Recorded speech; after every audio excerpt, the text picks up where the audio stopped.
Ladies and gentlemen, thank you for joining our session. My name is Moaz Alawi. I'm a Senior Professional Officer at ICLEI Africa. ICLEI is a network of sustainable cities and regions. It's my great pleasure to moderate this session. This session we will start in English, but then we will shift to French. But we have a simultaneous interpretation, so please use the QR code here. You can use it with your smartphones, and if you have earpods or headphones, you will have the translation from French to English and vice versa. So our session today is on climate urban resilience through water circular economy in Morocco. So our objective is to showcase of 3 cities from Morocco that have implemented good practices in terms of water resilience and circular economy. So we'll have 3 speakers from 3 cities, Kenitra, Marrakesh, and Safi. But before starting with the presentation, I will give the floor to our esteemed partners to make the welcoming speech. So I will invite on stage Mr. Lars Selvig from BMZ. BMZ is the German Ministry of Economic Cooperation and Development to make a speech. And also Mr. Niels Hoon from GIZ Morocco. Niels is the head program manager of the economic urban circular economy in Morocco.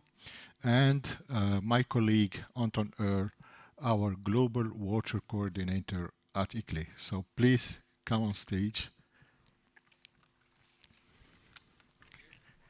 Thank you. It's my pleasure. Okay.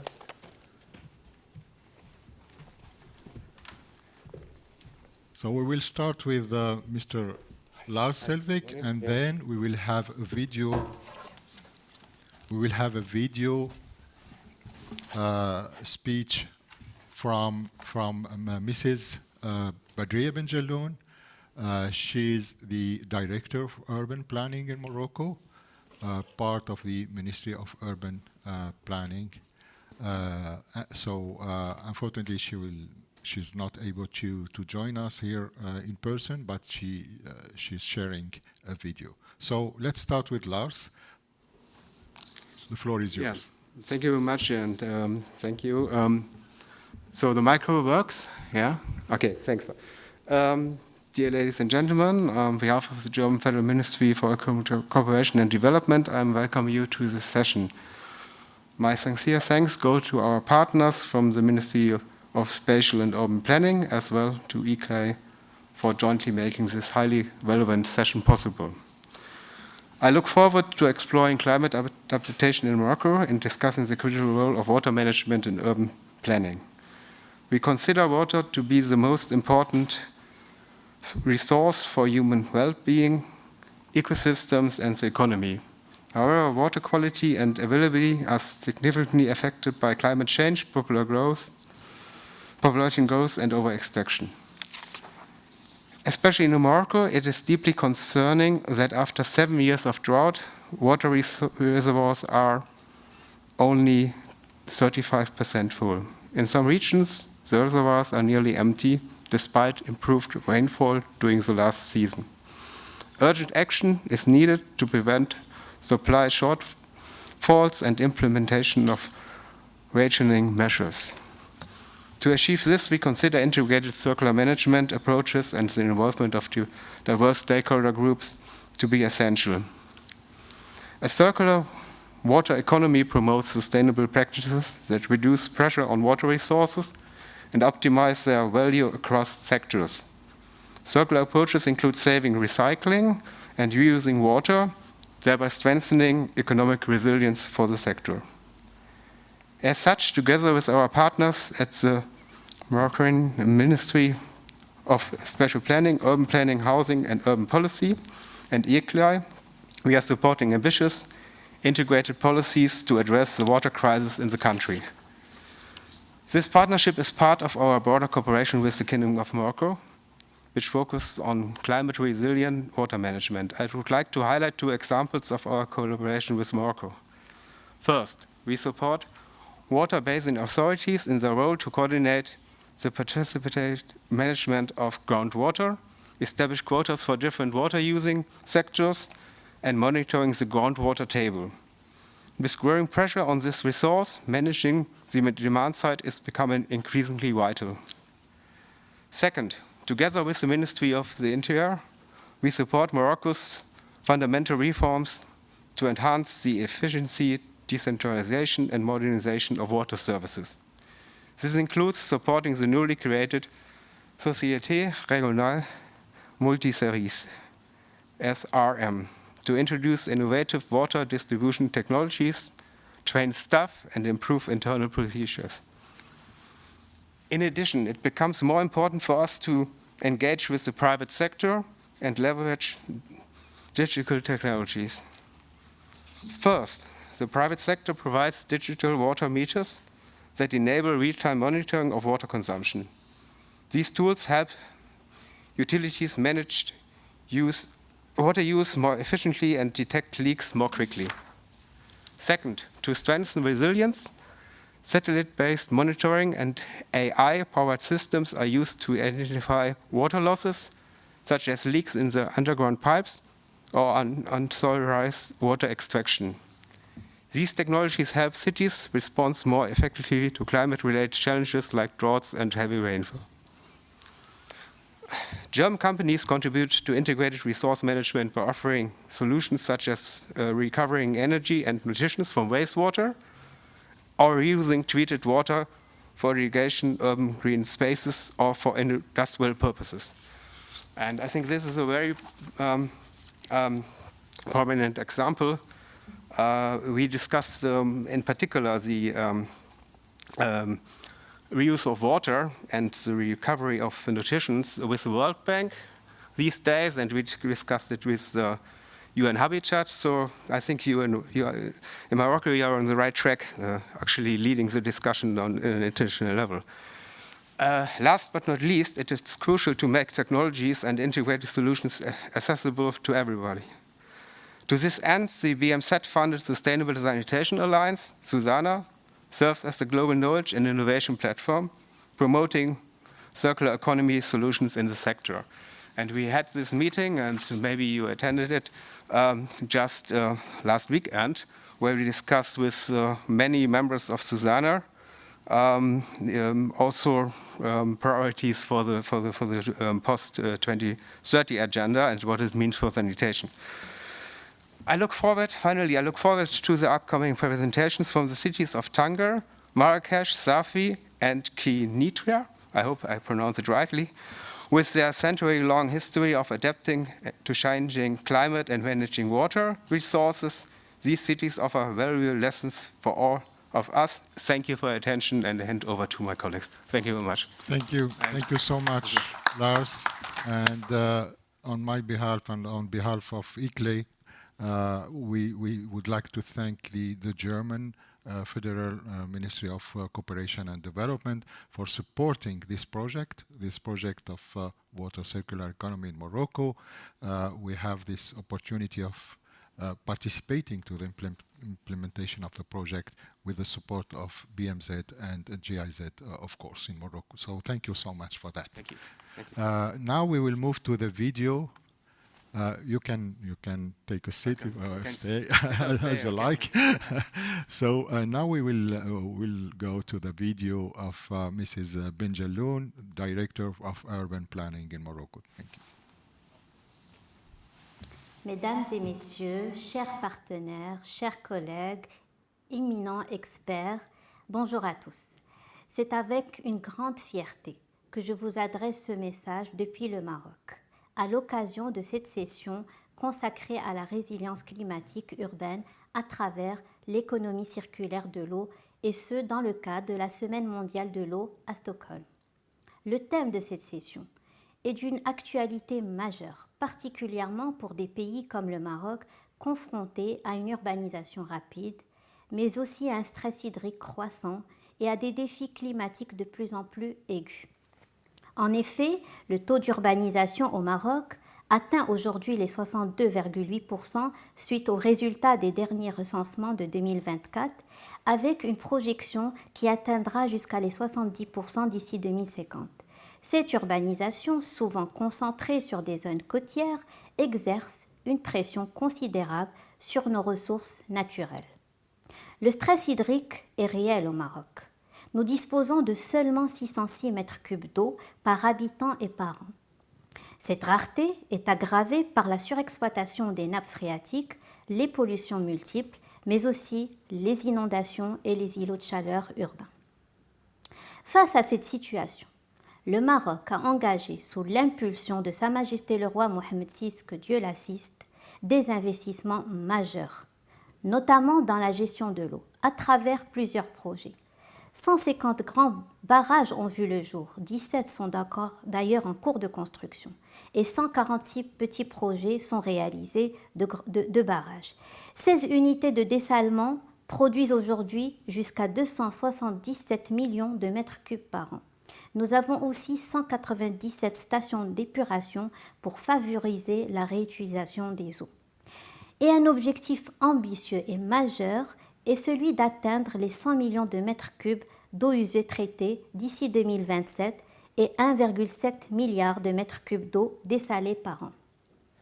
Un des projets aussi emblématiques que je voulais partager avec vous aujourd'hui est celui de l'autoroute de l'eau qui est en cours et qui vise à transférer les ressources hydriques excédentaires du nord vers les régions du sud plus arides. Ce projet s'accompagne aussi par un nouveau dispositif d'investissement à travers une nouvelle charte de l'investissement qui vient offrir des incitations spécifiques pour les projets liés à la sécurité hydrique. Mais ces efforts ne sauraient suffire sans une action stratégique sur les territoires. C'est pourquoi l'urbanisme et la planification urbaine sont aujourd'hui au cœur de notre transition vers une économie circulaire de l'eau. Nous avons généralisé l'utilisation des cartes d'aptitude à l'urbanisation afin d'orienter les décisions et les investissements vers des zones à moindre risque. Mais nous avons aussi lancé une nouvelle génération de documents d'urbanisme à travers des plans d'aménagement 2.0 qui viennent aujourd'hui intégrer des mesures d'atténuation et d'adaptation au changement climatique, de perméabilité des sols, mais aussi des techniques alternatives de gestion des eaux pluviales. Dans cette dynamique, le projet économie circulaire de l'eau en milieu urbain, mené en partenariat avec la GIZ et financé par le BMZ que je remercie, constitue une initiative phare. Ce projet ambitionne notamment de renforcer la gouvernance et les capacités locales de l'eau, mais aussi de développer des outils innovants comme les systèmes d'information géographique liés à cette ressource qui est l'eau, et aussi concrétiser des projets reproductibles à l'échelle nationale à travers un accompagnement des collectivités locales. Ce projet vient compléter aujourd'hui les réformes engagées dans le domaine de l'urbanisme en y intégrant la dimension circulaire de l'eau, encore trop souvent absente des approches traditionnelles de planification. Aujourd'hui, des villes comme Marrakech, Safi ou encore Kénitra sont à l'avant-garde de cette dynamique. Marrakech valorise aujourd'hui ses eaux usées pour reverdir ses espaces publics. Safi sécurise son approvisionnement en eau en liant usage urbain et usage industriel. Et enfin, Kénitra met en œuvre des solutions décentralisées d'assainissement. Ces exemples viennent montrer que l'innovation, la gouvernance partagée et la mobilisation des acteurs locaux permettent de transformer la contrainte en opportunité. Je tiens enfin, permettez-moi, d'exprimer ma profonde reconnaissance à nos partenaires qui sont la GIZ, le BMZ et ICLEI pour leur accompagnement stratégique. Grâce à eux, cette initiative peut changer d'échelle et inspirer d'autres territoires, aussi bien au Maroc comme à l'international. Enfin, pour conclure, nous restons convaincus que la résilience climatique de nos villes passera nécessairement par une gestion circulaire, inclusive et intégrée de la ressource en eau. Je vous souhaite donc des échanges fructueux lors de cette session, des connexions inspirantes et des idées concrètes à partager et à déployer. Et je vous remercie de votre attention.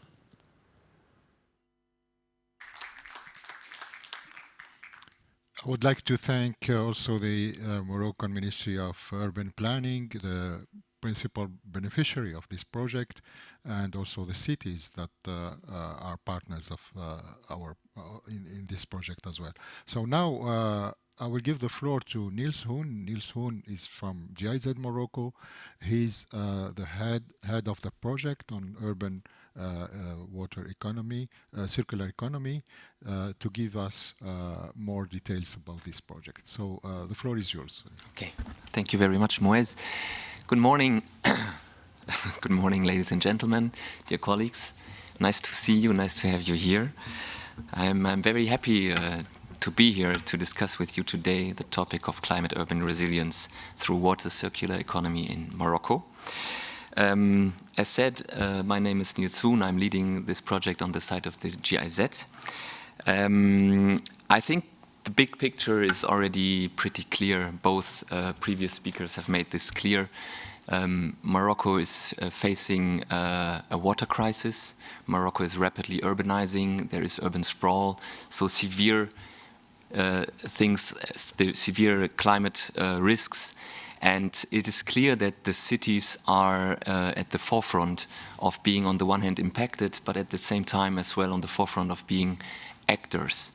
So this is how this project was born somehow, because it was the specific request from the Urban Planning Ministry to have a project that tackles this thematic, bringing together water and urbanism and urban planning from that part of the table. Before we hear from the cities, it is my pleasure to quickly give you an overview of what this project in Morocco concretely does.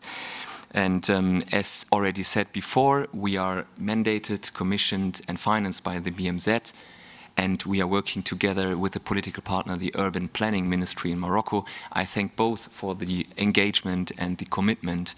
It is a very good working cooperation and atmosphere. So the project, as I said, aims to better integrate the water sector into urban development and urban planning, and in particular to come up with ideas and solutions on what can be done in order to improve urban water management systems. So within our framework of this project, we have different circumstances and we address different topics. So as I learned with ICLEI very much, I like this saying, too little, too much, and too dirty water. So we have these cases in the cities we are working with. We have all these cases in Morocco. There's mostly too little, but partially and sometimes as well far too much water. I think the novum of this project, and this is really what took time and what's still taking time, but what is appreciated by the partners, is that we are bringing together in a structured way these two spheres, urbanism and water colleagues. So this is really difficult but very promising. And a part of that, of course, we are working then in the cities and on the national scale with different political spheres and administrative spheres, but as well civil society. So with this circular economy approach, we are trying to do two things. On the one hand, to showcase and to come up with solutions in the urban planning that restoring and revitalizing the natural water cycle, which is heavily interrupted and disrupted in cities, is possible. And at the second time, what concrete options can be done along the life cycle chain of water in cities by the different urban actors. So we are using a methodology of 5 R's: reducing, regenerating, reutilizing, recycling, and rethinking. And I think especially this part of rethinking the way cities are developing and planned, for example, including better retention areas, but as well thinking when it comes in Morocco, there's huge housing projects that we think about decentralized steps. We will have an example later on, just to give you a few examples and to think about this right from the beginning. So we are doing this by working on 4 topics. One is a planning component. This is about the revision of the processes, of the urban planning processes and instruments in Morocco, with the aim of coming up with standards, minimum standards of how to integrate into urban planning documents the topic of water sensitivity. Then we have a quite big evidence-based pilot component. This is the technical assistance to cities. With the cities, we work on understanding their realities. We work on water flow diagrams or water flows. We work on scenario development, and we work on bankable projects in Marrakesh and in Tanger. And last but not least, we are as well supporting the municipalities in developing kind of a vision towards where they would like to develop in the next years, and developing a concrete action plan for that. And then there's the geoinformation system, Moez, you already mentioned it, or it was Madame Benjeloun, where we integrate climate and water layers into the existing GIS systems of the urban planning departments in the cities. And last but not least, there's a capacity development component. So before I hand over to Moez, you will hand over to Anton, we are not doing this alone. We have strategic partnerships. One is with ICLEI, and I thank you for this very much. So on this partnership with ICLEI, this is a fruit of this partnership. We are addressing 2 other pilot cities, Kenitra, which is here today, and as well Ben Guerir, to have, again, other scales, other complexities, other realities. But we are as well working with ICLEI on the broader topics of knowledge management, sensibilization, awareness raising. And maybe to make a bit of publicity, we, together with ICLEI worked with us on a compilation of good practices of what cities can do in the circular water sphere. And this compilation will be launched later today at 3:30 at the Susanna stand. So I look very much forward to the 3 examples from the cities. I thank you, and I look forward to an interesting discussion. Thank you very much. So much. Thank you so much, Niels, for giving this overview of the project and the partners. So now I will give the floor to my colleague, Anton Eur, our Global Water Coordinator, for a short speech. Thank you very much, Moez. Really, I appreciate that. Happy International Lakes Day today. Yes. Yeah, it's the first UN International Lakes Day, and here we are next to the beautiful Lake Mälaren. So it's very fitting. Do make sure you get a chance to look around outside and take a look at this beautiful lake here in Stockholm. It wasn't always this way. It used to be heavily polluted. When you read the history of Stockholm, they had huge problems with pollution in this very lake. But today, you can actually go swim there. I had the benefit of starting the day off with a mass swim. There was about 100 participants that went over there and swam. So that's great to see these sort of examples of what can be done. I'd also just like to echo the thanks that Moez has given to our partners working in Morocco. So certainly BMZ and GIZ, we really value that partnership. I think what ICLEI really values about working with GIZ certainly is that when they speak about partnership, that's exactly what they mean. They actually walk the road with us and are willing to look at innovative approaches and try things out, maybe think a little bit out of the box and give us that safe space to work with.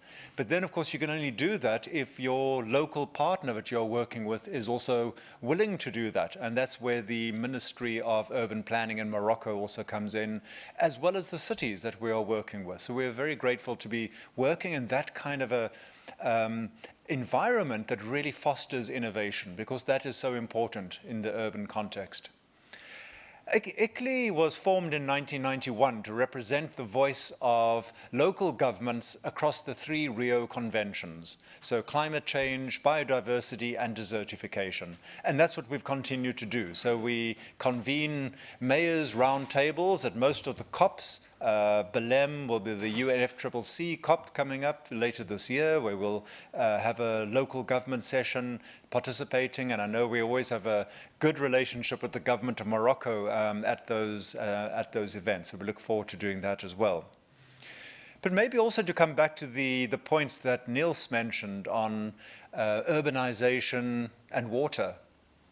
And it strikes me, we often ask the question, well, why focus on cities?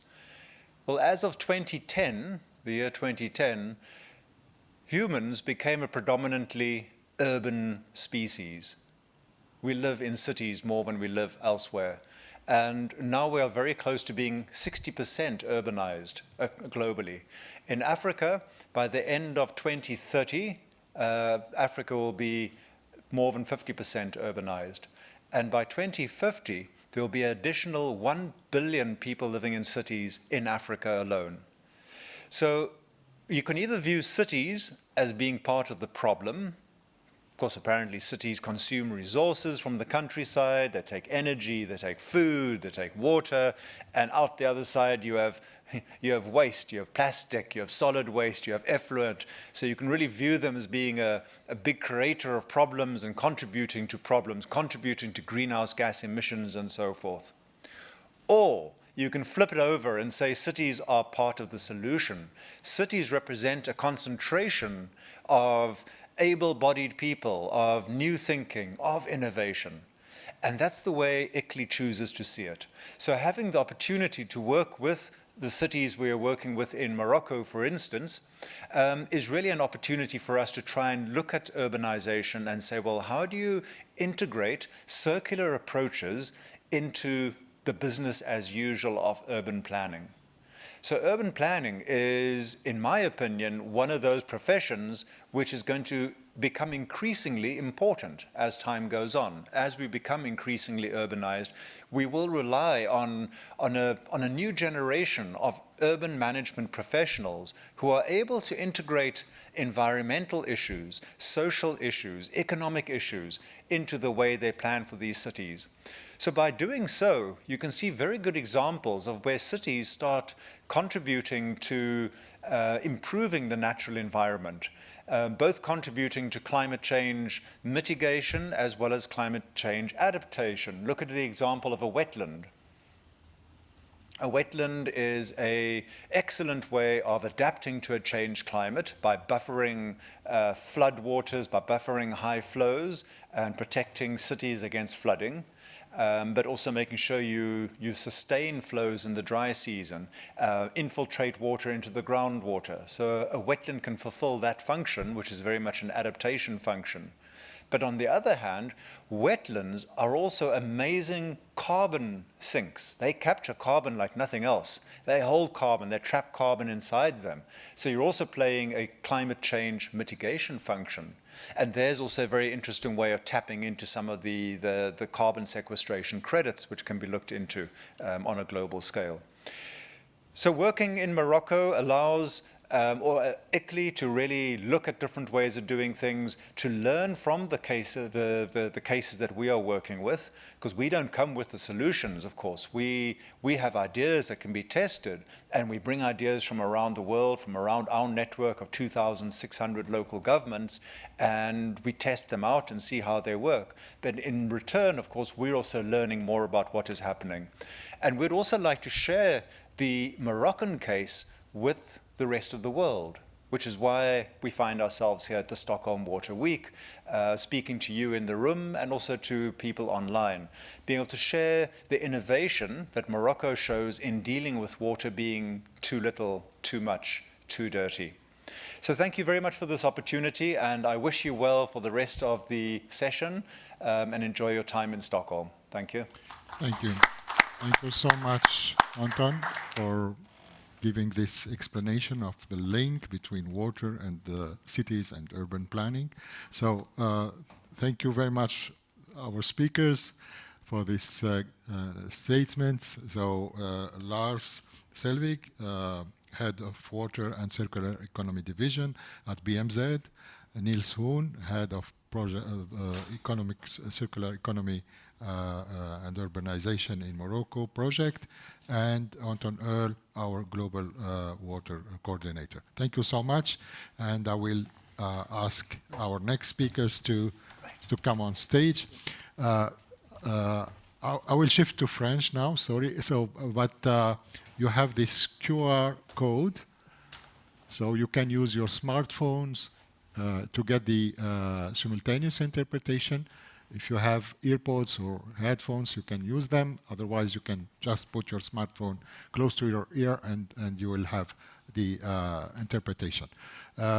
J'appelle Mesdames Khadija Bouhrachi, vice-présidente du conseil municipal de Marrakech, à se joindre à nous.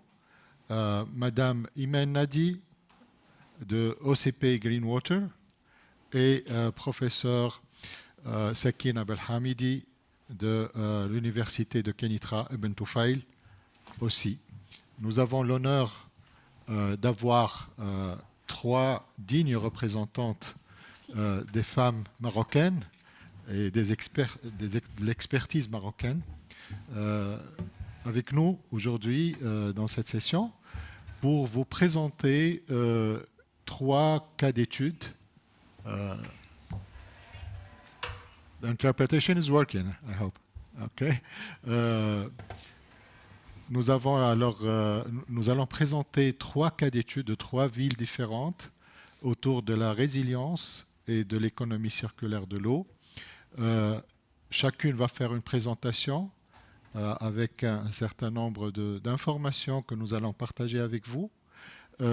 Parmi ces cas d'études, 2 cas d'études, notamment celui de Kenitra et de Safi, font partie de la compilation de bonnes pratiques que nous allons partager avec vous aujourd'hui à 15h30 dans le stand de Susanna Swiss Water Partnership. Et lors de cette session, vous aurez le lien pour télécharger gratuitement cette compilation.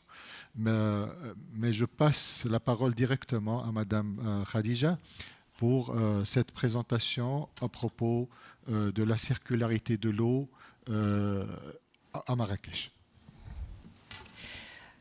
Bonjour à tous. Merci, monsieur. Je crois que ça fonctionne. C'est bon. Bonjour à tous. Merci, monsieur Moïse, pour la présentation. Je suis Madame Khadija Bouhrachi, vice-présidente de la commune de Marrakech. Je suis ravie d'être ici aujourd'hui et de participer à la semaine de l'eau de Stockholm. Je suis heureuse de partager avec vous l'expérience de Marrakech en matière de gestion de l'eau en présentant le thème suivant, circularité de l'eau en milieu urbain, modèles ancestraux et pratiques actuelles, Marrakech comme exemple. Donc, Marrakech, fondée en 1071, est une cité historique et touristique de renommée mondiale. Mais derrière ce patrimoine exceptionnel, Marrakech fait face à une croissance démographique très rapide et aussi à une pression sur ses ressources naturelles. En fait, la surconsommation de l'eau, la rareté des ressources naturelles, conjuguée aux impacts du changement climatique, nous oblige à inventer de nouveaux modèles économiques. Et donc la réponse est claire, il faut s'orienter vers l'économie circulaire à travers tout ce qui est tri, recyclage, valorisation des déchets, mais également la réutilisation des eaux usées pour les espaces verts et autres activités. Et donc notre vision est claire, c'est celle de bâtir une Marrakech durable, résiliente et responsable. Et donc, pour bâtir cette Marrakech durable et résiliente, il faut nous appuyer non seulement sur des solutions durables, mais également sur l'ingéniosité des savoir-faire anciens. En fait, avant même que l'on parle de développement durable, nos ancêtres ont déjà mis en place des systèmes intelligents de gestion de l'eau. C'est ce qu'on appelle au Maroc les khtarat. Alors, qu'est-ce qu'une khtara? Khtara au singulier, les khtarat au pluriel. Alors, une khtara est un canal souterrain creusé à la main à la main qui permet de capter de l'eau des nappes en altitude. Donc, ça vient souvent des montagnes vers les plaines et permet d'acheminer par gravité de l'eau vers les cultures avec une pente très douce. Le fonctionnement des khtarat repose sur un réseau de puits verticaux, comme vous le voyez au niveau de la photo. Et les puits verticaux permettent l'entretien du canal. Donc, il permet un écoulement naturel par gravité. Alors, ce système ingénieux présente un ensemble d'avantages. Notamment, il limite l'évaporation puisque l'eau est cachée. Il permet une gestion collective de l'eau. Trop souvent, c'est tout le village qui est engagé pour l'entretien du canal. Et c'est une solution adaptée surtout aux environnements arides. On retrouve les khtarat à partir de la région de Marrakech vers le sud. Et les khtarat ont une faible empreinte écologique. Elles restent aujourd'hui une source d'inspiration pour une gestion plus durable et elles font partie du patrimoine écologique de la ville de Marrakech. Mais face aux défis d'aujourd'hui, la ville de Marrakech doit plutôt adopter une approche plus globale. C'est celle de l'économie circulaire. Bon, on en a trop parlé ces dernières années. L'économie circulaire, on le sait, ce n'est pas un simple concept, mais c'est un changement total de paradigme, un changement de notre façon de voir notre production et notre consommation. Et par rapport à l'économie linéaire qui se base sur le principe produire, consommer, jeter, on le sait, l'économie circulaire, elle permet plutôt de rentrer dans une logique de cercle bouclé. Donc une boucle fermée, produire, consommer et recycler, revaloriser la ressource. Donc chaque ressource est valorisée et en plus, c'est une approche qui répond à un ensemble d'objectifs du développement durable. J'en cite par exemple l'objectif 6, eau, propre et assainissement. Et c'est dans cette logique d'économie circulaire que la ville a mis en place son plan d'action communal qui s'étale sur 6 ans, c'est-à-dire qui va de 2022 jusqu'à 2028. C'est un plan qui se base sur 4 orientations et c'est la deuxième orientation qui concerne la réduction et la maîtrise de l'impact environnemental qui concrétise cet esprit de l'économie circulaire via la mise en place d'un ensemble de projets, notamment tout ce qui est mobilité durable, efficacité énergétique, donc gestion ressources en eau, gestion des déchets. Et donc, le plan, il prend en considération les contraintes hydriques et propose de réelles solutions. Alors, pour comprendre le pourquoi de cette orientation vers l'économie circulaire, il faut aussi avoir une idée sur le contexte hydrique de la ville de Marrakech. En fait, Marrakech est caractérisée par des précipitations de plus en plus rares, une température de plus en plus élevée et qui entraîne l'évaporation de l'eau, et également des périodes de sécheresse qui sont de plus en plus fréquentes et longues. Alors, le tout aggravé par une croissance économique qui est de plus en plus élevée, comme je l'ai dit au début, et une activité touristique de plus en plus intense. Donc, il faut penser à une solution parce que les nappes phréatiques sont sous pression et elles sont surexploitées. Alors, pour faire face à cette surexploitation justement des nappes phréatiques, la ville, à partir de 2010, a mis en place une station d'épuration des eaux usées. Il s'agit de la STEP, la station d'épuration des eaux usées de Marrakech, un projet stratégique. Alors, quels sont les projets qui bénéficient de cette eau usée traitée? Alors, à partir de 2010, la date de la mise en place de la STEP, il y a eu irrigation de 21 projets golfiques. On le sait, les golfs sont très consommateurs d'eau. À partir de début 2016, et dans le cadre d'un programme de la Fondation Mohamed VI pour la protection de l'environnement, il y a eu extension de l'utilisation des eaux usées produites par la STEP pour l'irrigation de la palmeraie. La palmeraie qui fait partie de notre patrimoine à la fois culturel et historique. Début 2022, il y a eu par la suite extension de l'utilisation des eaux usées pour l'arrosage des espaces verts et la préservation des jardins à Marrakech. Alors, pour ce faire, il y a eu mise en place de tout un réseau primaire pour l'arrosage au niveau de la ville. Il s'agit de tout ce qui est travaux d'infrastructure, tout ce qui est terrassement, pose de conduite par exemple, regard, etc. Mais également les panneaux de signalisation à l'intention des usagers.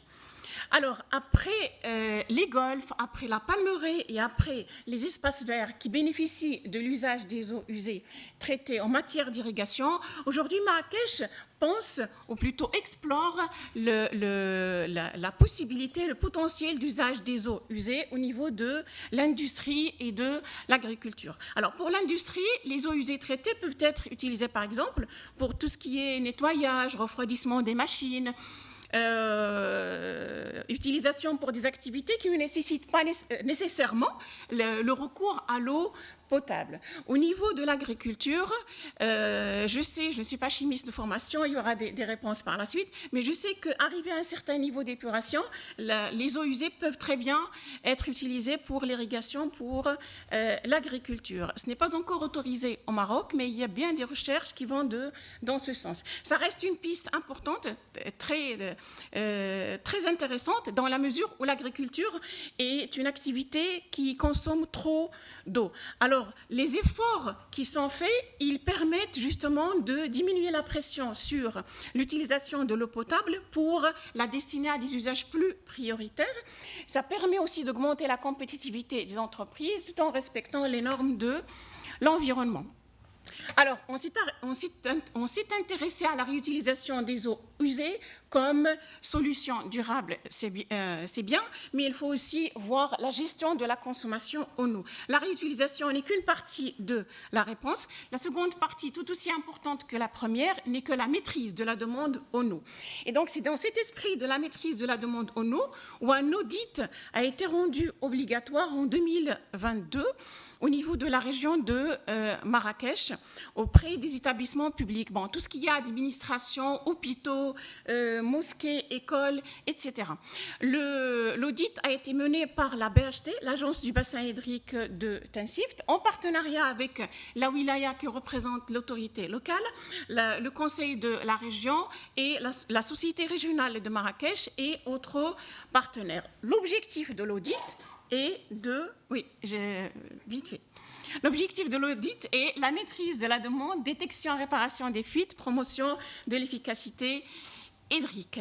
Et donc, l'audit, en fait, n'est pas un simple bilan, mais une réelle feuille de route structurée autour d'un ensemble de recommandations. J'en cite, par exemple, des actions urgentes, réparation des fuites, par exemple, installation de limiteurs de débit.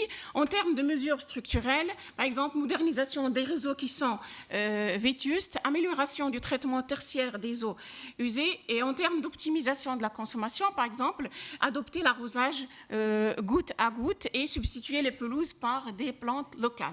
L'impact attendu de tout ça, c'est-à-dire de l'audit, c'est une diminution de la consommation de l'eau jusqu'à 45% d'économie d'eau, l'équivalent de 250 000 mètres cubes par an, une économie financière de 1 600 000 dirhams, l'équivalent de 160 000 euros par exemple, et donner une certaine exemplarité par les administrations et hôpitaux. Donc, Marrakech est pleinement engagé dans la vision de l'économie circulaire pour faire face aux impacts du changement climatique et surtout au stress hydrique. Merci d'avoir suivi l'expérience de Marrakech. Merci. Merci beaucoup, Madame Khadija, pour toutes ces informations. Elles sont édifiantes et je pense que c'est aussi un modèle qui peut être répliqué dans d'autres villes de notre région, la région arabe et la région méditerranée, qui sont les régions les plus impactées par les changements climatiques. Sans transition, je passe à Madame Imen Nadi pour nous parler du cas de la ville de Safi et de l'intervention de l'OCP. L'OCP, c'est l'Office chérifien des phosphates et notamment sa filiale OCP Greenwater. Donc, bonjour tout le monde. Je suis ravie d'être parmi vous. Tout d'abord, je me présente. Donc, Nadi Imen, je suis Project Manager et je fais partie de la nouvelle filiale du groupe OCP qui opère dans le secteur du phosphate. Cette filiale a été créée en fait pour résoudre les problèmes d'eau au niveau national au Maroc. J'ai 11 ans d'expérience, donc j'ai commencé ma carrière en tant que process engineer dans le domaine minier, dans le traitement des phosphates, puis j'ai switché depuis 5 ans dans le domaine de l'eau.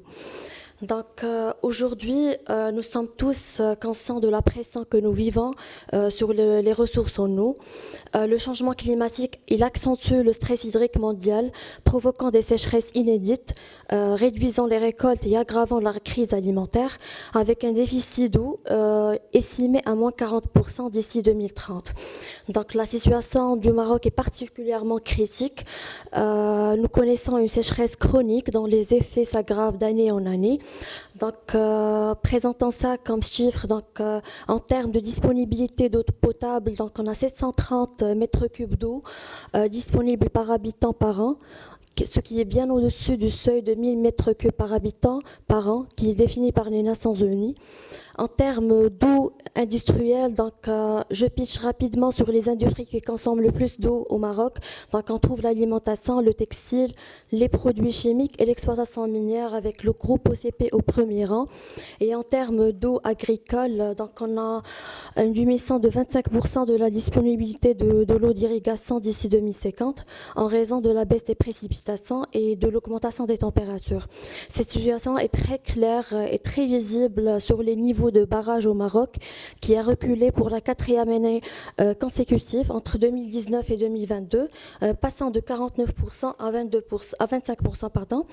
C'est vrai qu'en 2023, il s'est maintenu autour de 25% avant de remonter légèrement à environ 29% en 2024.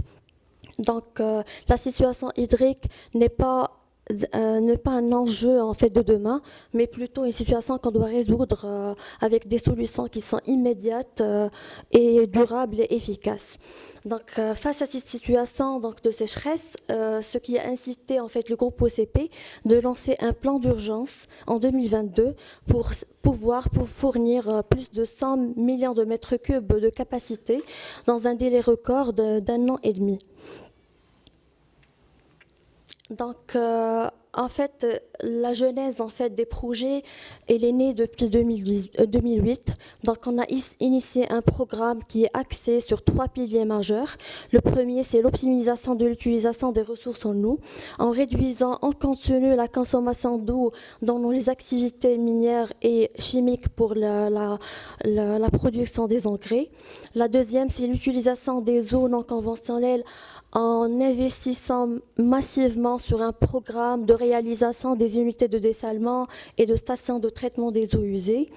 Et pour le troisième pilier, qui est le recherche et l'innovation, donc on a lancé plusieurs partenariats avec l'université UM6P et d'autres partenaires pour développer des solutions qui sont technologiques de pointe pour résoudre à ce problème.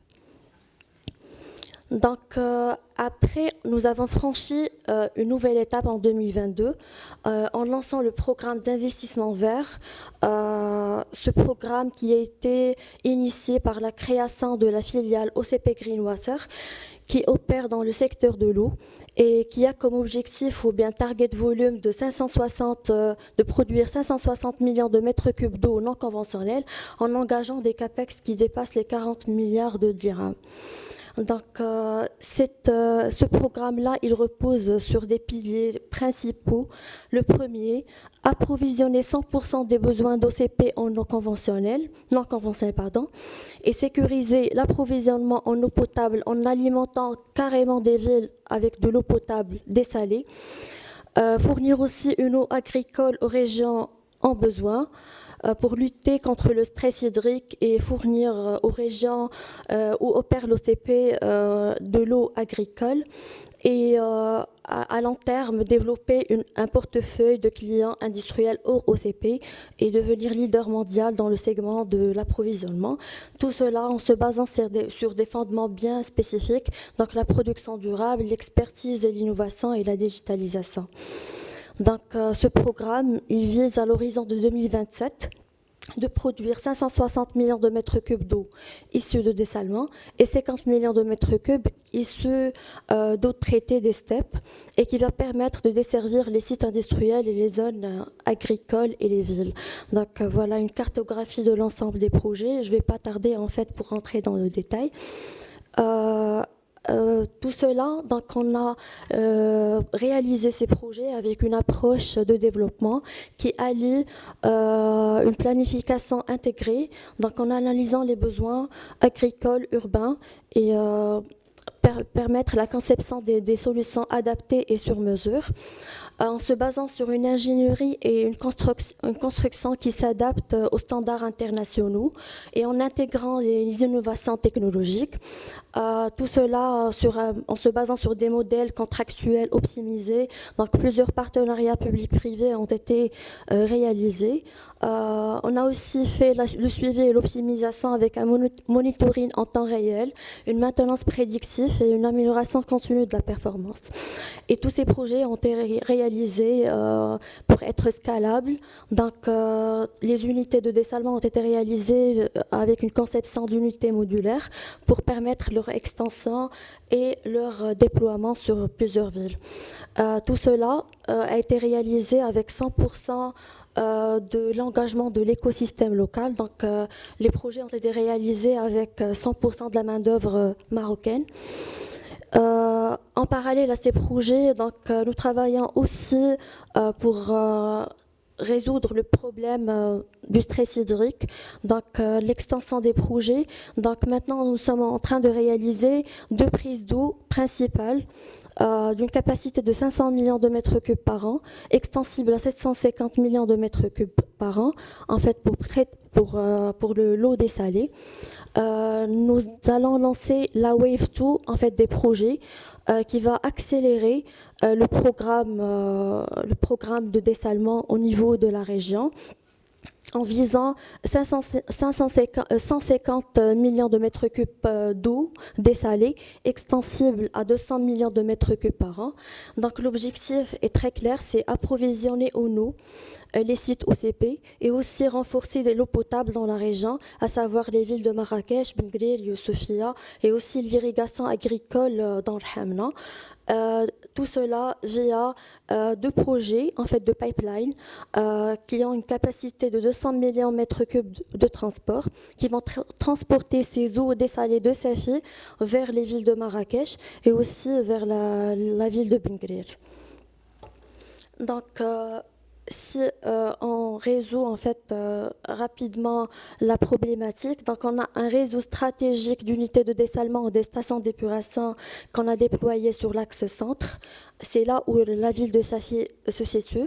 Donc, en instaurant une STEP, donc une station d'épuration des eaux usées, qui a une capacité de 12 millions de mètres cubes par an, et aussi des unités de dessalement.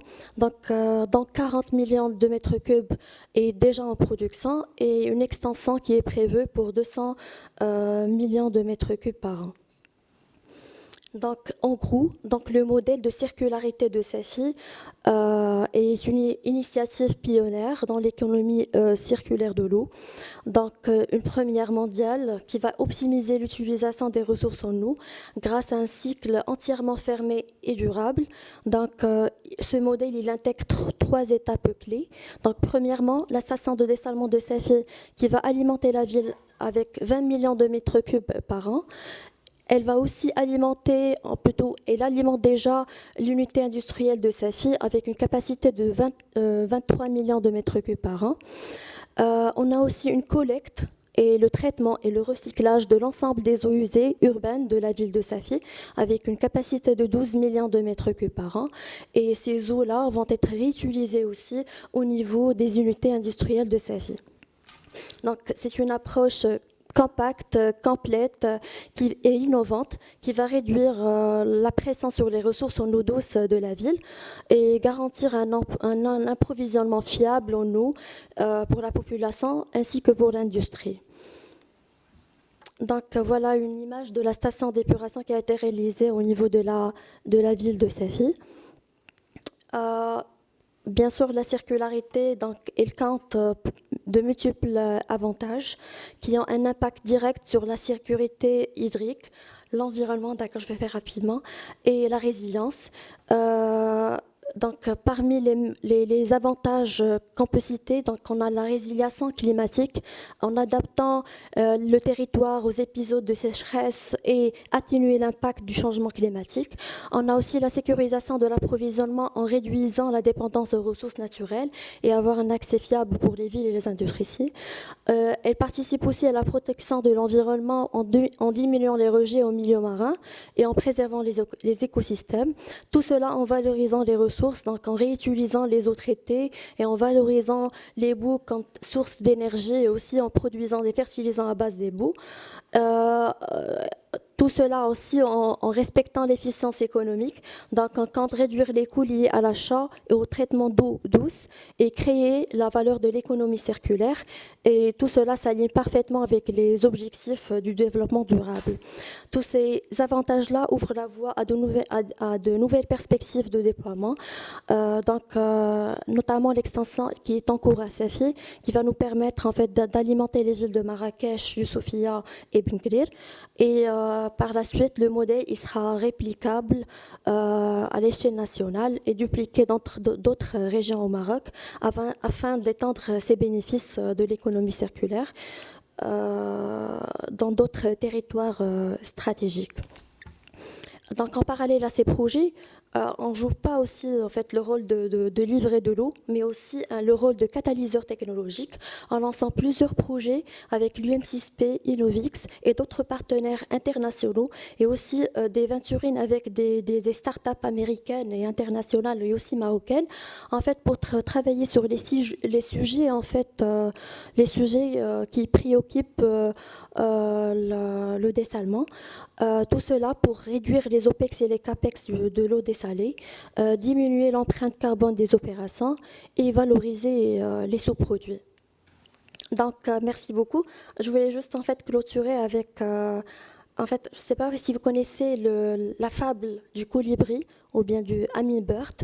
Donc, la fable, c'est qu'un jour, l'incendie s'est déclenché au niveau de la forêt et plusieurs animaux, ils étaient agacés, terrifiés.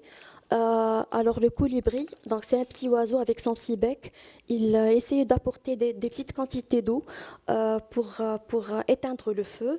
Face à cette réaction, donc les animaux ils étaient très agacés et même embêtés en fait par la réaction du colibri. Et ils ont demandé mais t'es fou, comment tu peux penser que tu peux éteindre le feu avec ce petit volume d'eau? Sa réponse, elle était très claire. Je fais de ma part. Et c'est pour cette raison que je vous demande aussi de faire de votre part. Chaque action va nous permettre en fait d'assurer de la répliquer en fait et de résoudre en fait la résilience du Maroc face au stress hydrique. Merci beaucoup. Merci beaucoup, Madame Navi. Merci aussi de partager cette fable. Je pense, moi aussi, je suis adepte de l'effet papillon, c'est-à-dire que chaque petite action peut avoir des conséquences importantes. C'est notre mission à tous, professionnels de l'eau, de contribuer à cette résilience face au changement climatique. Et je dirais même plus que ce modèle, moi j'aimerais bien qu'il ne soit pas réplicable uniquement au Maroc, mais aussi dans d'autres pays.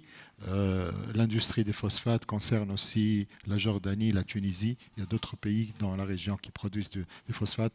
Et on aimerait bien que ces pays aussi suivent cet exemple pour atteindre une utilisation à 100% des eaux non conventionnelles. Je vous remercie encore une fois et je passe la parole à notre cher professeur Sakina Belhamidi qui va nous faire une présentation sur l'expérience de Kenitra et du campus universitaire de Kenitra en termes de résilience et d'économie circulaire. La parole est à vous. Merci beaucoup, Monsieur Moïse. Tout d'abord, je tiens à vous présenter c'est professeur Sakina Belhamidi de l'Université Ibn Tufayl de Kenitra au Maroc. Et je suis membre du laboratoire de recherche matériaux avancés et génie des procédés. Également membre de l'équipe de recherche procédés de séparation, donc, et également au sein de notre campus, que sera l'objectif de ma présentation aujourd'hui. Je suis manager of Wastewater Treatment Living Lab in our campus. Ma présentation, et d'ailleurs, je suis très heureuse aujourd'hui d'être avec vous à l'occasion de la Semaine mondiale de l'eau afin de partager avec vous notre expertise dans le domaine de l'économie circulaire de l'eau. Donc, notre expertise portera sur le traitement, la réutilisation, la valorisation de l'eau usée de notre campus par une technologie innovante de 3e génération qui sert tout simplement à coupler entre un traitement biologique et une filtration membranaire. Donc l'objectif, c'est de traiter ces eaux usées de notre campus afin de les réutiliser pour arroser les espaces verts. Et de plus, traiter même les rejets, c'est-à-dire de l'unité de traitement afin de les réutiliser comme fertilisant dans l'agriculture. Et à travers c'est-à-dire notre plateforme, ou bien on dit ce projet, je vais partager avec vous les stratégies, les innovations que nous avons adoptées avec notre équipe de recherche au sein de notre campus afin tout simplement de résoudre ce problème de durabilité et de résilience de l'eau. Donc, comme vous savez tous, et plus particulièrement au Maroc, dans notre pays qui souffre beaucoup sur le stress hydrique qui est croissant, donc le Maroc a pu, depuis des années, à initier sur 2 grandes catégories, ce qu'on appelle le dessalement de l'eau de mer et le transfert le transfert des ressources en eau, afin d'équilibrer cette ressource, c'est-à-dire la présence de l'eau, et équilibrer la cartographie hydrologique de notre pays. Mais malgré l'utilisation de ces technologies, à savoir desalination and also de transfert des ressources en eau, reste insuffisante au sein au niveau de notre pays. C'est pour cette raison le Maroc a réfléchi à avoir d'autres alternatives. C'est ce qu'on appelle la reuse ou bien la réutilisation, le traitement des eaux usées, qui est devenu actuellement une nécessité au Maroc. Et c'est grâce à l'utilisation des technologies innovantes. Dans le terme de la réutilisation de traitement des eaux usées, on peut produire une eau de qualité afin de l'utiliser, que ce soit pour l'arrosage des espaces verts ou bien que ce soit dans l'agriculture. Donc, plus en parallèle avec la réutilisation comme un pilier complémentaire de dessalement et de transfert des ressources en eau, le Maroc aujourd'hui a pu se positionner dans une logique de l'économie circulaire de l'eau. Et d'ailleurs, à l'échelle mondiale, et plutôt il est marqué, c'est-à-dire ce stress hydrique, qui est vu par plutôt les périodes de sécheresse prolongée, et également par la pollution croissante qui dégrade la qualité de l'eau disponible. Et c'est dans ce contexte notre université a pu initier, c'est-à-dire la mise en place d'une plateforme d'expérimentation et d'innovation, dont l'objectif principal de réutiliser les eaux usées, traiter ces eaux usées, réutiliser et avoir la disponibilité et la distribution de l'eau tout en minimisant les pertes et bien sûr la consommation sur la réutilisation de l'eau usée. Donc, notre plateforme, c'est-à-dire l'objectif de notre projet, c'est fixé pour 3 objectifs. Premièrement, permettre tout simplement à l'université d'avoir une qualité, c'est-à-dire une quantité suffisante de loups en fonction de leurs besoins dans notre campus. Premièrement, ce projet permet à l'université d'évoluer vers le Smart City. Et troisièmement, c'est l'objectif le plus important, c'est-à-dire avoir la qualité de l'eau conforme aux normes internationales, dans l'objectif de faire la réutilisation, que ce soit pour l'arrosage des espaces verts, et comme il a dit ma collègue professeur Khadija, ou bien développer plus la stratégie pour avoir dans l'arrosage dans l'agriculture. Donc ces 3 objectifs. Il permet d'orienter notre campus, c'est-à-dire notre université, d'évoluer vers ce qu'on appelle le principe de zéro rejet. Et d'ailleurs, notre plateforme ou bien notre projet, afin de s'aligner avec la stratégie de l'économie circulaire de l'eau, par premièrement le captage de l'eau et le captage de l'eau premièrement, deuxièmement l'utilisation de l'eau par notre staff de l'université, que ce soit des étudiants, des enseignants, de staff administratif, et plutôt troisième étape, c'est traiter ces eaux usées. C'est l'objectif de notre cas d'étude, c'est la station d'épuration de 3e génération, ce qu'on appelle le système de bioréacteur à membrane, qui certes accouplé entre un traitement biologique et une filtration membranaire, et à la fin faire tout simplement la réutilisation, c'est-à-dire irriguer les espaces verts de notre campus. Donc à travers, c'est-à-dire la boucle de l'économie circulaire de l'eau, notre université s'articule parfaitement dans la stratégie nationale de l'eau. Et d'ailleurs, notre campus, c'est-à-dire plutôt notre station, normalement, il permet de traiter au cours de la journée une capacité de 400 mètres par jour qui sert à éliminer toute la charge polluante en termes des matières polluantes, ce qu'on appelle la DCO, la DBO5, la matière en suspension, qui permettent d'aller vers zéro rejet, que ce soit pour irriguer les espaces verts ou bien même utiliser la boue comme fertilisant dans l'agriculture. Et voilà un exemple simple, je vais aller simplement, c'est-à-dire pour les 2 lignes. C'est-à-dire dans notre concept, il y a 2 lignes de traitement. Il y a ce qu'on appelle la filière de traitement de l'eau, qui est basée sur c'est-à-dire une technologie membrane, ce qu'on appelle les bioréacteurs à membrane. Dans notre système, on a opté à faire tout simplement 2 filtres membranaires, fibrose et membrane plane. Comme vous voyez ici dans les photos, ça ce sont les containers qui contiennent les membranes, les surpresseurs, les pompes, ainsi de suite, le système de lavage et même le système tout simplement de désinfection qu'on assure à la fin avant de réutiliser l'eau dans l'arrosage des espaces verts par le chlore.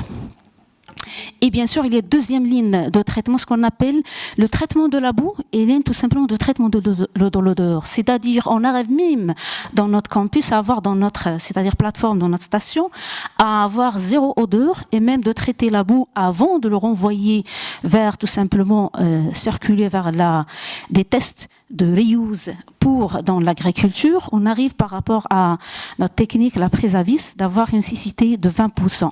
Et même à partir à l'aide tout simplement des filtres à charbon actif, on peut éliminer toutes les odeurs parce que vous savez tous que le traitement des eaux usées, il insiste sur la présence des odeurs. Et comme vous arrivez à voir ici, voilà la qualité de l'eau au départ, les eaux usées dans notre campus, après le système de traitement, par ce système intelligent, bien sûr innovant, de MPR, on arrive à avoir c'est-à-dire un échantillon limpide, c'est-à-dire on arrive à éliminer à 100% la charge polluante. Et comme vous voyez dans le tableau, tout simplement, on arrive à traiter, c'est-à-dire avoir une performance jusqu'à 90%. Alors, à ce niveau-là, une fois on traite les eaux usées dans notre concept, c'est-à-dire dans notre station, l'objectif c'est de traiter ces eaux usées pour les réutiliser. Et face, c'est-à-dire au Maroc, dans notre pays, la situation de stress hydrique et de pénurie de l'eau, il faut répondre à la question comment irriguer les espaces verts au Maroc.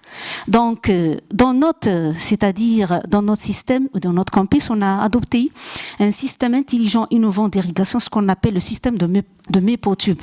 C'est le rassemble le système de microfiltration. D'accord ?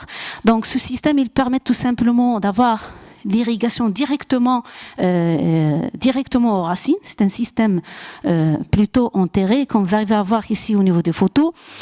Le système est semi-enterré. On peut installer notre tuyau mépotype de 20 à 30 cm avec un espacement entre les tuyaux sous terre, c'est-à-dire de 80 cm à 1 mètre. Donc, l'avantage de ce système, en comparant avec le système classique d'irrigation, qu'on appelle les systèmes d'arroseurs ou bien les gouttes à gouttes, ils permettent tout simplement d'avoir une économie de l'eau jusqu'à aller 70%. Et même, ils permettent tout simplement une irrigation directe liée aux racines. Et même, on ne peut pas avoir des dangers au cours, c'est-à-dire au cours de la période d'irrigation.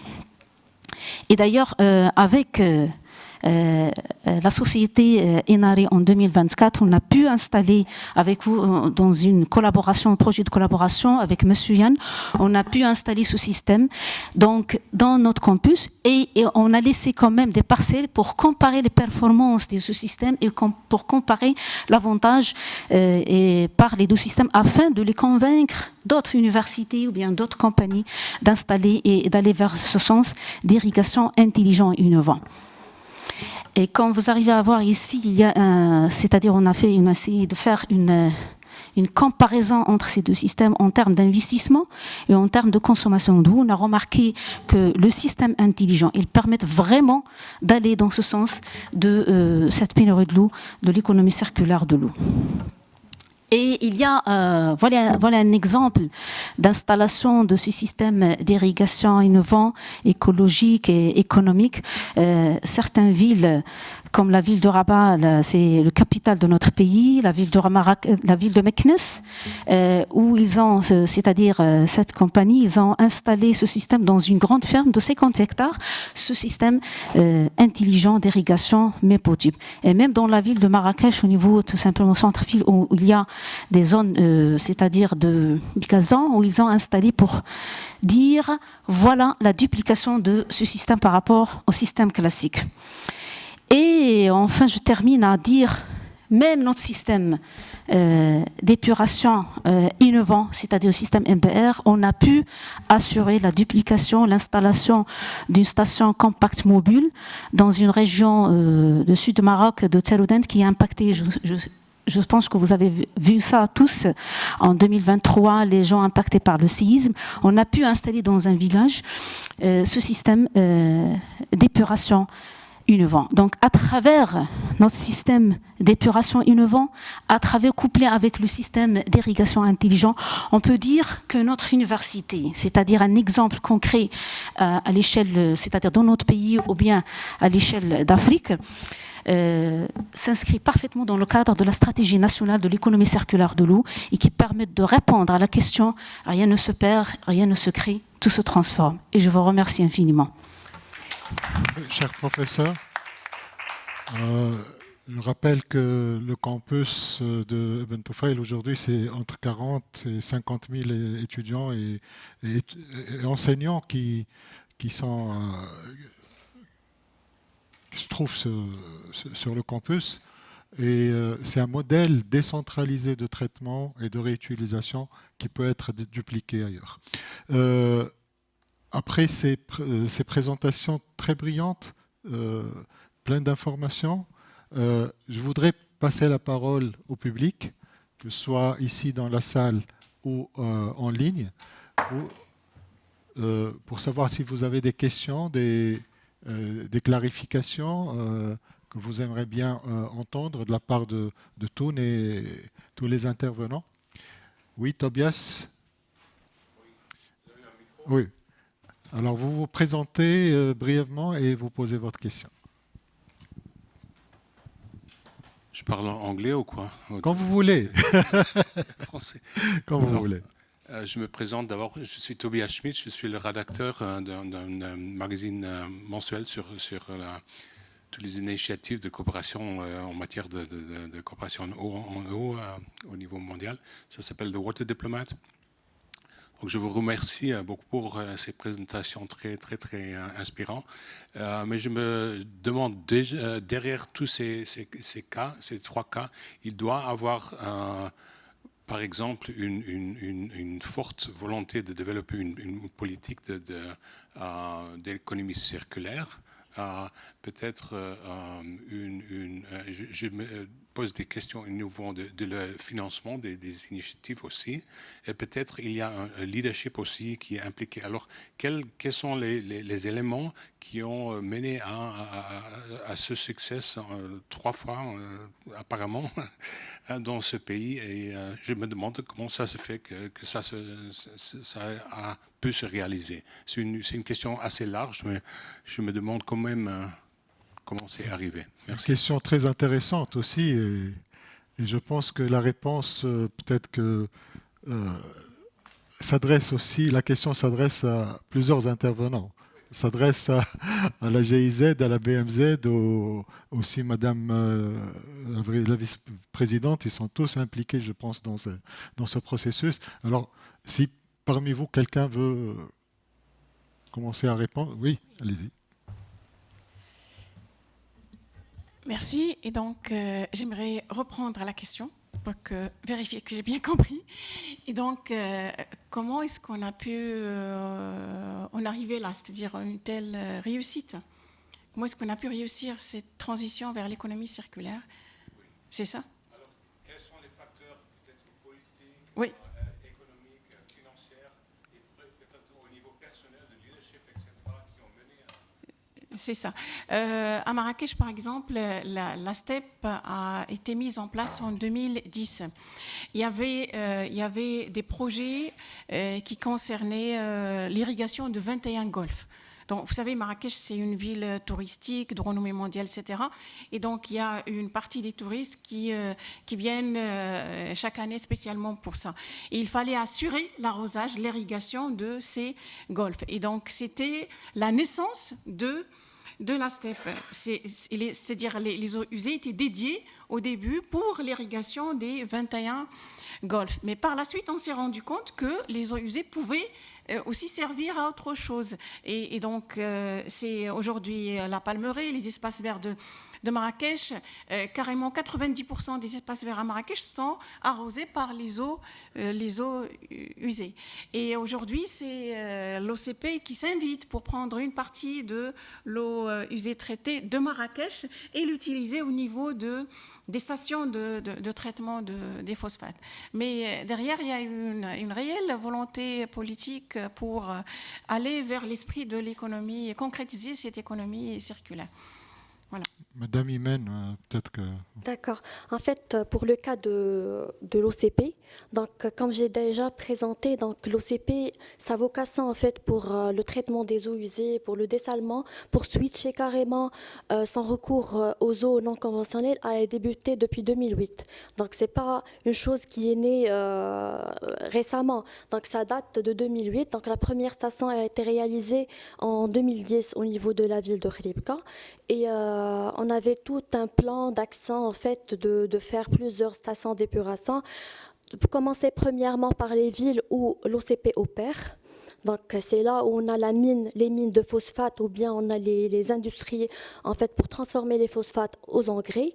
Et puis on est passé de preneurs en fait de l'eau à des vendeurs d'eau.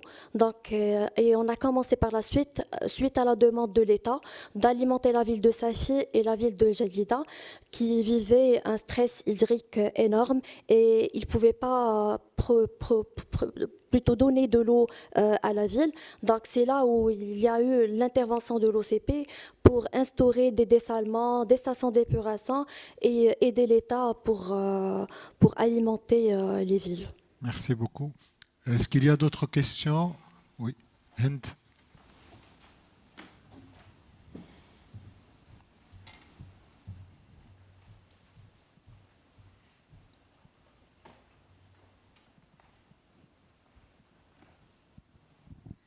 Thank you so much. I'm Hind Al-Shdefat. I'm from GIZ Jordan, and thank you so much for the 3 interesting cases. I have a question regarding the 3 cases. You are talking about agriculture and industry and urban. Did you have any kind of evaluation where the value of the water is more, I would say, like the economical value of water on the 3 different sectors? Because it's always the discussion if reuse is more appropriate or the financial or the economics of the water is higher in agriculture, for food security, urban, or industries. So it is always the discussion when we are talking about treated wastewater and the reuse application. So did you have any kind of comparison, or do you have any results of where it's the highest value of the water in all these sectors? Thank you so much.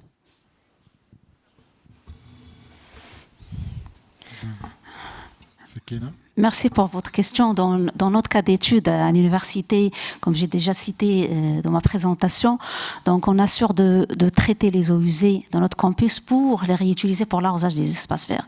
Mais dans notre cas, il y a des études qu'on est en train de travailler ensemble avec des étudiants de recherche de doctorat sur la valorisation, c'est-à-dire aller vers le sens de réutiliser ces eaux pour l'arrosage des espaces verts tout en concentrant sur notre système de traitement. Et même pour la boue, comme j'ai expliqué, c'est-à-dire même le rejet de système de traitement, à réutiliser ces boues qu'en fertilisant dans l'agriculture.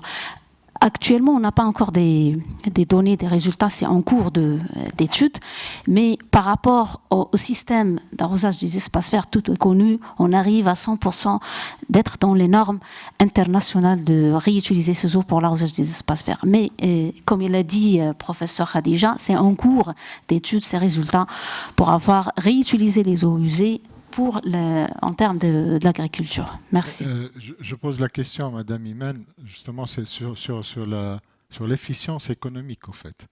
C'est-à-dire, la question de Hind, c'est plutôt sur le coût, sur les avantages économiques. Est-ce qu'il y a des études comparatives entre l'utilisation des eaux conventionnelles et l'utilisation des eaux non conventionnelles, par exemple, dans l'industrie des phosphates? Est-ce qu'il y a une plus-value? Est-ce qu'il y a, au niveau de l'efficience économique, quels sont les résultats? Ou bien c'est une obligation? D'accord, merci pour votre question pertinente. Donc, je vais répondre en fait en toute transparence. Oui. Donc, en fait, le prix des eaux conventionnelles est beaucoup moins cher, plutôt moins cher que les eaux non conventionnelles. Mais notre stratégie était très claire depuis le début. Donc, on ne va pas en fait se pencher juste sur le volet économique et se dire voilà, je vais épuiser les ressources en eau du Maroc et faire de l'industrie notre premier souci. Mais l'idée, c'était vraiment de substituer l'utilisation des eaux et les remplacer par des eaux non conventionnelles. En termes de comparaison, les eaux issues du traitement des eaux usées, il est moins cher que le dessalement. Mais quand même, on arrive à rester au-dessus de l'étude qu'on a menée sur la région. Donc, le mètre cube dans la région, on peut l'estimer à $1 plutôt au mètre cube. Et maintenant, nous arrivons au Maroc pour le dessalement, donc aux environs de 6 dirhams. Donc 10 dirhams comparé à 6 dirhams. Et je pense que c'est la démarche sur laquelle on travaille maintenant. Donc on a lancé plusieurs sujets de recherche, plusieurs campagnes pour essayer de trouver des solutions plus innovantes en termes de technologie de pointe afin de réduire les OPEX, comme j'ai dit, et les CAPEX de ces projets et pour rendre ces eaux plus rentables à long terme. Je pense que le Maroc aussi s'est lancé dans l'utilisation des énergies renouvelables pour le dessalement. Alors, exactement, en fait, on a aussi en parallèle des projets, donc des parcs solaires, qui vont être dédiés à 100% pour alimenter le dessalement. On connaît tous que le dessalement, c'est une industrie qui est énergivore et elle consomme énormément d'énergie. Et c'est pour cette raison, en fait, pour réduire l'OPEX, on est en train en fait, d'instaurer des parcs solaires pour alimenter le dessalement. Merci beaucoup. Anton, do we have any questions online? We can take one question, perhaps. Okay, no problem. Okay, thank you so much. So now I'm calling Anselme Ducrot, so our last speaker. Monsieur Anselme, venez nous faire vous pouvez rester, nous faire la conclusion de cette session. Je sais que ce n'est pas une tâche facile, mais je compte sur votre expertise. Anselme, il est le chef du programme Eau, Climat et Environnement à la GIZ Maroc. Et il suit depuis le départ ce projet, il supervise aussi ce projet. La parole est à vous. Thank you very much, Moez. I'm going to finish in English as we started. So it's a privilege for me, obviously, to kind of have the last words after all these really nice inputs from you colibris. I think the question of the colibris and bringing solutions for the challenges of water management, I think you're pretty big colibris already. You kind of bring something to the table.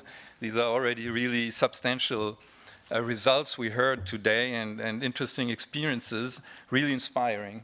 Thank you very much. I'm in Morocco now for 5 years, director of the program for water, climate and environment for GIZ, and I really learned a lot from what you just explained. I think we will have to add one floor in the Museum for Water, which you can visit in Marrakesh. Very interesting, I really recommend. It's a huge museum on the history of water management, and all these experiences are not there yet, so we have to include them. We have to add a floor to this museum. And maybe starting where you asked before, what are the factors for these kind of initiatives to actually flower in Morocco? So first, I would say that Morocco is a real champion for these kind of policies and makes a lot of effort to make them known in the world, and also takes a lot of money to invest in it.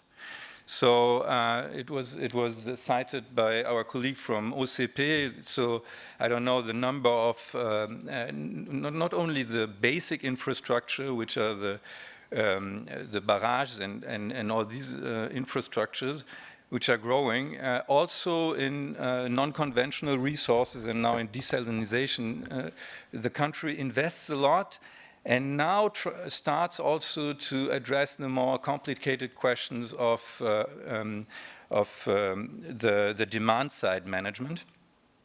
And what is the main reason? The main reason is the challenge, the pressure on the resource. The country is going into a huge crisis if it doesn't react.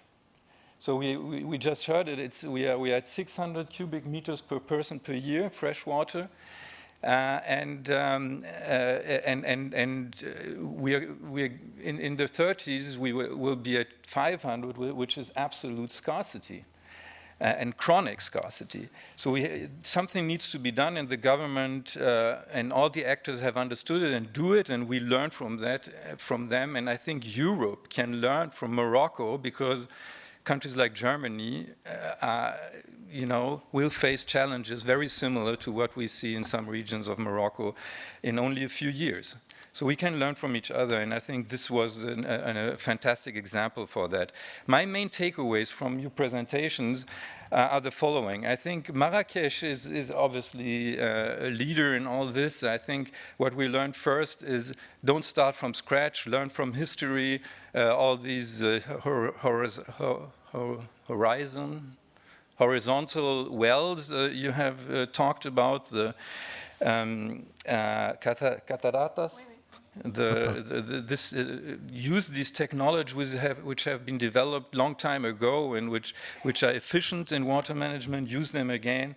Then mainstream all these issues of circularity in urban planning. Do it, have a plan, and make them a priority for all kind of other investments in a city that is suffering already over tourism, if you want. It's extremely important. Take low-hanging fruit, the golf courses, for example. I mean, it's a question of economic efficiency also to use the treated water there. It's doable before you do it in agriculture, which is a bit more complicated because of the hygiene standards. And then also don't stay in recommendations, do audits. Go to audits. I think this is a real innovation. Go and do these audits. Create transparency if the companies don't want to do them themselves. And use these audits not only for incentives, but also for control. We need command and control also. The cities need it. The governments need it. It's not a wholly voluntary issue. It's a question of social justice to also enforce it. So I think this is the right direction. For the time being, the audits are used very softly, but there's a lot of potential to invest in that. OCP, we learned, first of all, it's a great thing to know that a company like OCP, it's the major economic player in Morocco. For those who don't know it, it's a phosphor industry, the biggest in the world, I guess, so second biggest, with a lot of resources to invest in water management, in energy management, and also in soil management, because as a phosphor and agricultural implement producer, the company invests a lot in applied research on these issues, and this is great to know. But I think your message is we can't just talk only. We need to invest big sums of money, and we need champions to do that and to reduce the risk from the companies and the actors that don't have all these resources that OCP has for the green investment fund you were talking about, helping other companies in that to invest and to create transparency. We heard in the session before this one here in this room on the water footprint. We have to disclose what happens in industry and other big consumers of water to be able to see how we change it. And I think OCP is doing a great job in this direction. And from Kenitra, we learned that we have to start where we are, in the university campus, for example, and do really integrated approaches, starting from water collection, reuse, and then also even invest in new irrigation systems and see where we can use it best on the microsphere. So I think we are on the really, really right direction. I think that if we go on this way in Morocco, we'll be able to swim in the lakes with Antoine, maybe not only here in the lake in Stockholm, but also in the Menara Basin and in Marrakesh. And I'm looking forward for the years to come to discuss also with BMZ how we're going on. We're at the moment developing the new strategy for the country in the sector. It's so with the regional colleagues, we might be able to make to inspire ourselves from what you presented today. Thank you very much, and thank you, Moïse. Je vous remercie tous, chers speakers, pour vos interventions si brillantes, si édifiantes, pleines d'espoir et pleines de messages positifs pour l'avenir. Je remercie aussi l'audience de nous avoir fait cet honneur de participer à notre session. J'espère que la session vous a apporté de nouvelles informations à propos du Maroc et aussi des solutions que vous pouvez implémenter chez vous. La session se termine. J'invite juste les speakers pour faire une photo de famille, qu'on veut la tradition, et comme ça on va mémoriser cette session. Merci beaucoup.